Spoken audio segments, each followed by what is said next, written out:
So you're going into your third full year. What's been your favorite thing so far about being a part of AIT? Just the students, their passion, seeing our instructors and their passion resonate with the students, and just seeing how excited they are to be here. Students that not necessarily, English, math, science, social studies aren't their favorite subjects, but they're very artistic or they're great with their hands. So they're over here with similar peers who have similar interests, and just seeing their faces light up when they either finish a project or do well on an EOC exam, when they do their capstone projects and presenting to the public. It's just amazing, just amazing to see. And how many students will you have this year? We actually will have our largest enrollment that we probably have ever had. So we're looking at probably around over 1,200 students will come through our doors sometime this year, either the fall or spring semester. So we're about 325 for each of the sessions, AM and PM, for the spring and fall.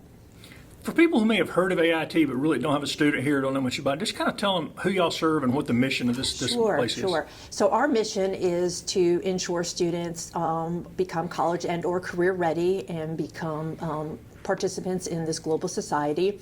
We want to ensure that students come over. We have 19 different programs that students can get certifications in, hands-on learning.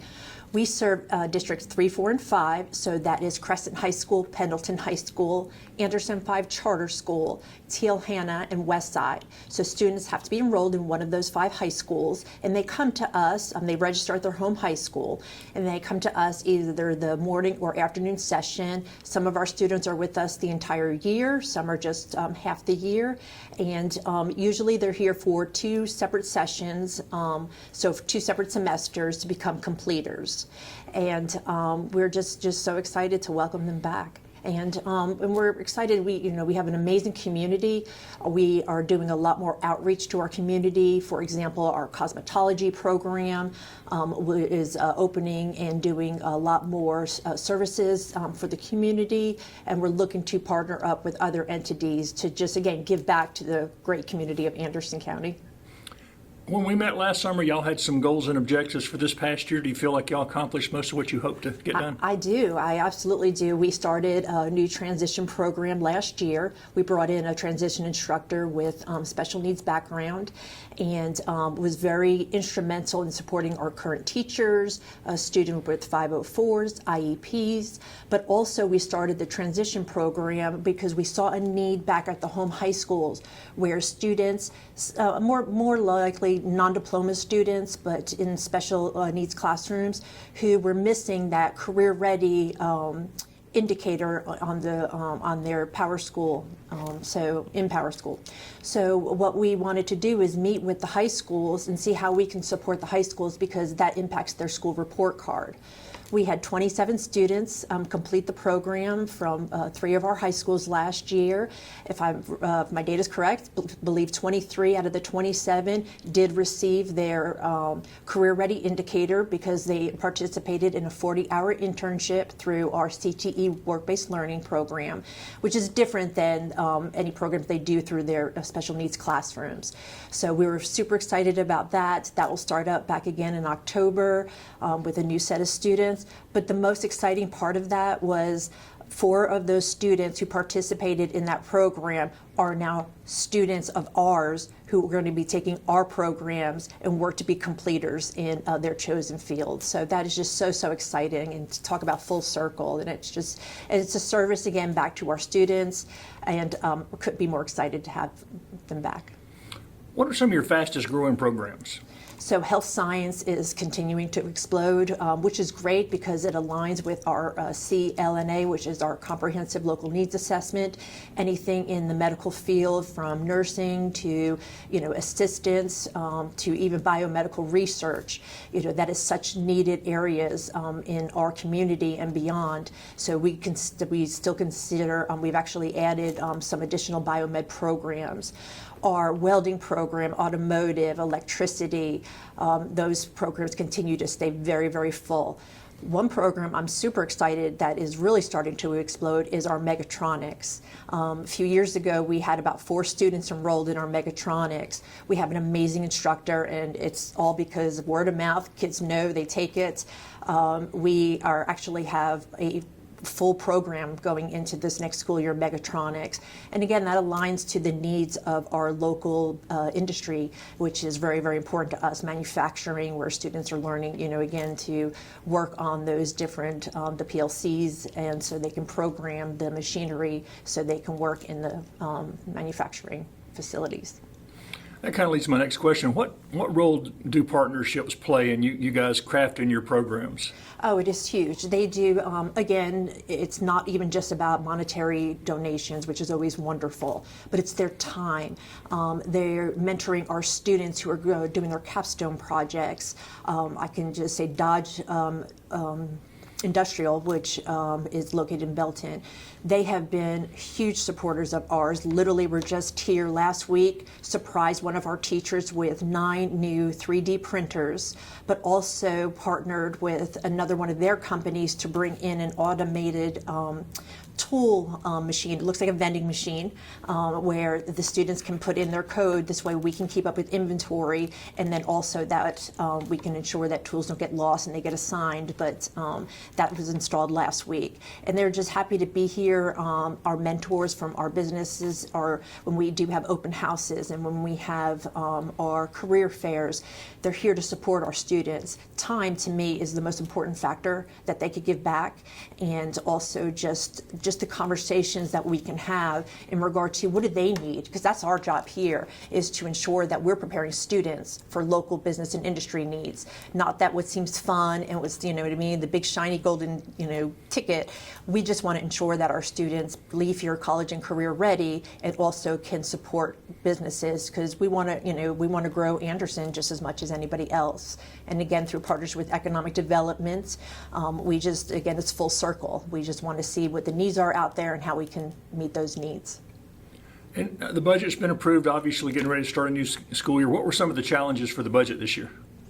Well, since our budget is really it's shared between 3, 4, and 5. It's a little different, and to be honest with you, I'm pretty frugal when it comes to fiscal management. I've managed money for a long time for different districts, and but we have such strong support from all 3 districts in regard to our general fund and what they approve, and then also we get a portion of federal money and state funds from Perkins and EIA funds. So we are very, very, very fortunate that we have a very healthy budget to work with here at AIT, and that's just from our partners and our partnering school districts. Were y'all impacted at all by some of the potential federal cuts? No, sir. Perkins was not one of the areas of the funding that was, but I know now it's gone back, but that was not touched. So no, we're good, thank goodness. Do you have a challenge finding instructors and professors to teach here? Well, we've been very fortunate that we have had very little turnover. Pretty much everyone who's offered a contract has returned. But yes, in CTE world, it is difficult finding instructors because of just varying things. But this is also another draw for a lot of retired people in industry, where the hours given back working with students. We find that we have a lot of individuals who do that. But yes, we're always very cognizant, keeping resumes on file, getting the word out. But yes, we have one new staff member joining us this year, and she is a seasoned veteran in cosmetology, and we're so excited to have her. We're doing something a little different in cosmetology, where the students are going to roll up with the instructor, so they have the same instructor for 2 years, so they can, again, bond, build those relationships, learn all those skills, and then move up to their senior year with that same instructor, and then we'll start with the other instructor again. So we're excited to see how that pans out. And the upcoming year, we're getting ready to start. What are some of the things you and your board have identified as your goals and objectives for the coming year? So one thing we're really excited about is we have a new program starting this year, Siemens Manufacturing Engineering. So what Siemens Manufacturing Engineering is, it's a compilation between mechatronics engineering, there's a little bit of electricity, there's a little bit of welding. So it brings all those together, again, for that backward design where they're going through CAD and they're really learning how to design programs and then put that into play for machinery, be using some lathes, some of our machine tool equipment. So we're really excited about that program. We have about 20 students enrolled in the pilot class starting in the spring. Very, very excited about that. So again, because we have this incredible machine tool lab, and we just want to ensure that students are getting prepared and be able to use the machinery we have, but also learn, because there's no isolation here in CTE. I could say that every one of our programs could partner with another program because that's all needed. You know, for example, our media program partners sometimes with cosmetology if they're getting ready for an event. Our fire and safety program will, partner with our medical team, classes too, because there's a lot of crossover there. It's just exciting as, the lead teacher, I would say, to see all the students and the teachers working collaboratively, because that's how it is in our world. We have to work collaboratively, and that's such a big part of what we do here. And I think you call it something else, but how many of your students are involved in internships or working while they're... So work-based learning, we are definitely seeing an increase in our work-based learning numbers. We're extremely, extremely excited about a new venture we have this year. It's calling a Recruitment Reimagined. We have a partnership with Economic Development, ACTC, Anderson 1 and 2 Career Centers also involved. And really, it's a lot of our work-based learning coordinators getting together to see there's so much misunderstanding about students that take internships or need internships that a lot of businesses were, afraid to take them on, due to insurance liability, not the understanding about, if it's paid, it's not paid. So we received a grant from Economic Development that we are able to offer for all 3 districts, paid 40-hour internships. But what has been really amazing is seeing the connection with the businesses to really clear up their misunderstanding about what their liability is and how they can help. When we do a 40-hour internship, all students need to, dip their toe into something to see. It's great to learn in a classroom, but once you get that hands-on experience out in the world, that's when you really feel that, yes, this is for me. But it also will help the workforce to say, hey, we've had these students, they've done a 40-hour internship for us. They've done a great job. We want to invite them back for full-time work after they graduate from high school. So again, it's very cyclical. We meet monthly or every other month just to, again, keep aligned with the needs are locally and what we can do to support here at the school level.